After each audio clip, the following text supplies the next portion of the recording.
네, 2024년 6월 20일 이정훈입니다. 윤석열 정부가 외교적으로 큰 위기에 빠졌습니다. 북한하고 러시아가 상호 동맹에 준하는 협정을 맺었습니다. 제가 러시아에 대해서, 북한에 대해서 강력하게 대응해야 된다는 주장을 거듭해 왔는데, 그렇게 하지 못하다가 결국은 북한하고 러시아가 한편이 되는 완벽한 사태를 허용했고, 이에 대해서 손도 못 쓰는 무력함을 노정했습니다. 저는 국가안보실장, 외교부 장관 등 대한민국 외교를 책임진 사람들이 줄사퇴를 하지 않을까라는 염려를 합니다. 이재명으로부터의 도전에 더해서 러시아로부터의 도전에 직면했다. 윤석열 정권의 큰 빨간불이 커졌다라고 봅니다. 저도 여러 가지를 의심했었어요. 북한하고 러시아가 우호조약을 개정한다면은 그거는 양쪽 국회의 비준을 받아야 되는 것인데 이걸 어떻게 할까 궁금했었는데 일단은 협정의 형식으로 했습니다. 협정이라고 하는 건 뭐냐면은 우리하고 미국하고 과거에 한미 미사일 지침이라고 하는 게 있었습니다. 그게 문재인 때 완전히 폐기가 됐죠. 그 지침에 따라서 대한민국은 어떠한 크기의 어떠한 무게, 어떠한 사거리 이상의 미사일은 개발하지도 보유하지도 못한다라는 제한이었는데 이 강력한 대한민국 주권을 제한하는 그 약속이 양국 간의 조약이 아닌 시작은 제 기억으로는 주한미 대사하고 우리 장관하고 국방부 장관하고 서로 이렇게 메모에 의해서 각서에 의해서 시작이 됐죠. 그런 각서에 의한 것도 약속이 굉장히 강력하면은 그게 양국 정부는 물론이고 국회가 동의하는 조약보다 강력해지는 겁니다. 여러분들 지금 한미 방위 조약을 굉장히 믿고 계신데 한미 방위 조약의 시작은 6.25 전쟁이 발발했을 때 이승만 대통령이 국군에 대한 작전권을 미군에게 작전 통제권을 미군이 하게 한다라고 하는 대통령 지침 때문에 시작이 되는 겁니다. 대통령의 한마디 때문에 국군 통수권을 국군에 대한 작전 통제권을 미군이 행사하게 됐고 또 그리고 유엔군이 참전하면서 유엔군은 유엔이 파견한 부대니까 유엔이 전체를 지휘하면서 유엔군이 이제 6.25 전쟁을 치르게 되죠. 그 다음에 전쟁이 끝난 다음에 유엔군은 그대로 있는 상태에서 그때서야 전쟁이 끝나고 난 다음에 이승만 대통령의 노력으로 한미 방위조약을 맺으면서 국군에 대한 작전 통제권을 미군이 갖게 되고 그 미군이 유엔군 사령부를 역할을 하면서 유엔군이 한국군을 작전 통제하게 되는 거죠. 6.25 전쟁 내내 대통령의 말 한마디 때문에 대한민국에 대한 작전 통제를 미군이 했다. 이걸 기억하신다면은 한미 상호방위조약은 53년도 말에 체결돼서 지금까지 70년이 지났지만은 실질적으로 평시에만 적용됐지 전시에는 적용되지 않았고 전시에는 이 대통령의 언급이 적용됐습니다. 이것처럼 협정 또는 지침, 즉 국회의 비준을 받지 않는 것도 아주 강력하게 적용될 수가 있습니다. 이번에 북한하고 러시아가 협정이라는 형태로 개입할 수 있다라는 군사 개입할 수 있다는 약속을 맺었습니다. 이거는 굉장히 심각하게 봐야 되고 제가 반복해서 윤석열 정권은 주한 러시아 대사를 추방하고 우크라이나에 대한 전투 물자 제공을 해야 된다. 그 다음에 북한과 러시아 사이의 무기 거래를 차단하는 군사작전을 해야 된다는 주장을 했는데 이거를 검토하고 실행해야만 된 처지로 쫓기게 됐다. 이걸 하지 않으면 어떻게 되느냐. 윤석열 정부는 호구가 된다. 지금 이재명이가 민주당이 윤석열 정권을 바보로 만들어 놓고 있는데 이제 안팎으로 흔들리게 됐다. 오늘 보도에 따르면은 검찰과 법원, 경찰이 북한으로 추정되는 조직한테 해킹을 당했습니다.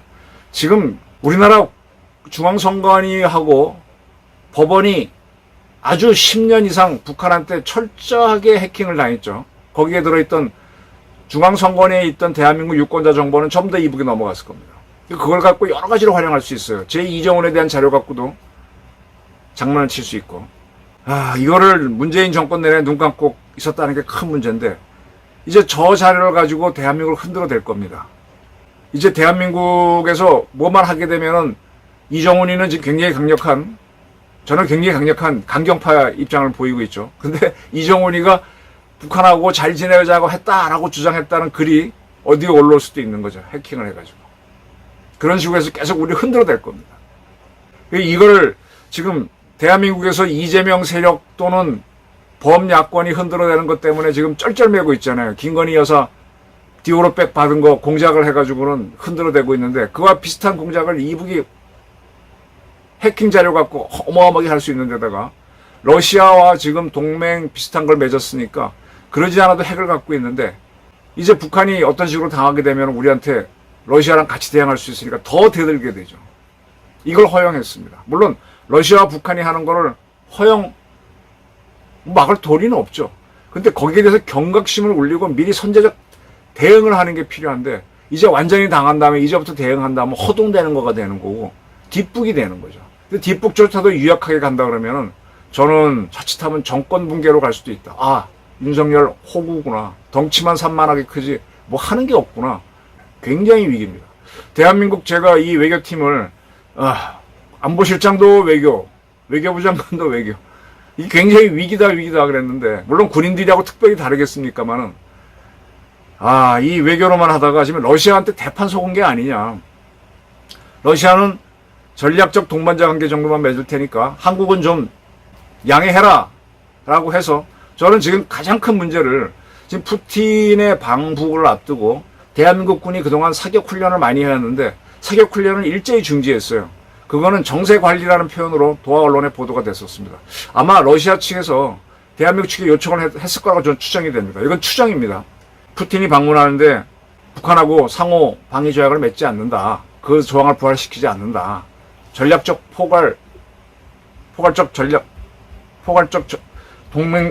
전략적 포괄 동맹인가 뭐 그걸 할 테니까 양해해라. 그래서 우리가 멈췄던 걸로 추정이 돼요. 그리고 북러는 분명히 동반자 관계를 공식화해놓고 나서 뒤로 자동 군사 개입에 준하는 군사 협정을 맺었습니다. 완전히 대한민국 당했어요. 그리고 우리 장호진 안보실장은 TV에 나와서 러시아에 경고를 했는데 그건 쇼였는데, 이제는 그 말을 실행에 옮겨야 됩니다. 어떻게 할 겁니까? 북한에 대해서 무기 공격을 할 수 있어요? 진작에 했어야지. 이제는 이재명 세력이 벌떼같이 대들 겁니다. 그걸 뚫고 나갈 배심이 윤석열과 장호진 실장한테 있느냐 숙제로 나아가면서 주한 러시아 대사를 추방해야 됩니다. 강하게 나가야 됩니다. 안 그러면 이제 찍혔기 때문에 뭐 지금 중국하고 전략 대화를 한다고 중국이 우리를 표했다. 그걸 립 서비스입니다. 중국도 고소해 죽으려고 그럴 겁니다. 한국이 어떻게 이렇게 호구가 됩니까? 이걸 예측 못했다? 이건 정말 정보의 정자도 모르는 우리 국정원도 그렇고 외교부도 그렇고, 이건 저는 그 사령탑들이 과연 견뎌낼 수 있나? 캠프 데이비드에서 한미일 공조를 확인했다면 북한이 이렇게 나올 수 있다는 걸 예측을 하고 선제적으로 나갔어야죠.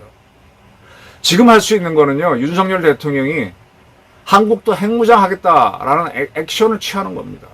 그리고 그게 허당이 아니라는 쪽으로 가야 되고, 지금 윤석열 정부가 탈핵 정책을 벌였다고 하지만 벌써 정권이 들어서고 만 2년이 지났는데 원자력 발전소 하겠다는 뜻 하나도 표현한 거 없어요. 그리고 시급한 사용후 핵연료 중간 저장소 짓는 것도 아무것도 못하고 있어요. 이거 완전히 지금 윤 대통령 가만히 보니까 뭐 한 게 없어. 제가 보니까 한미일 복원에 따랐다는 거 외에는 참 안타깝습니다. 근데 외교까지도 무너지게 되면 어떡하지? 북한으로부터 기승남침을 당한 이승만 대통령 같은 위기의식을 갖고 한국의 핵 주권을 지금 회복하면서 총력으로 나가야 됩니다. 지금 용산에 있는 외교안보 팀들 도대체 뭐 하는 건지, 우리 장관들 뭐 하는 건지, 이 허당들, 우리 정보기관 국정원 뭐 하는 건지, 외교부 뭐 하는 건지, 그리고 대통령은 뭐 하시는 건지, 거의 전쟁이 났다고 보고 단호히 대응해야 될 겁니다. 주한 러시아를 대사를 추방하고 한국의 핵 주권을 회복하는 방법을 가면서 북러 간의 실질적인 군사 교류를 차단하는 걸 결심해야 됩니다. 미국이 했을 때 그때 따라가는 식으로 하게 되면은 대한민국에 숨어있는 좌파들이 윤석열은 주권을 포기했다, 미국의 괴뢰다 하면서 오히려 흔들어댈 겁니다. 자발적으로 미친 개에는 몽둥이가 약이다 라고 하면서 박 대통령처럼, 이승만 대통령처럼, 또 전두환 대통령처럼 나가는 결기가 있어야 될 겁니다. 이걸 만들어내는 능력이 청와대의 공보팀이 갖고 있어야 되고 정부의 공보팀이 갖고 있어야 됩니다. 이 국민을 하나로 만들어내지 못하고 질질 끌려간다. 야, 그럼 세상에 우리 윤석열 대통령이 김정은만도 못하구나, 이런 평가가 나오게 될 겁니다. 상당히 대한민국의 위기입니다. 외교마저 잃으면 윤석열 정권은 견디기 어려워집니다. 심각한 사태가 벌어졌다는 경종을 저는 울리는 바입니다. 감사합니다.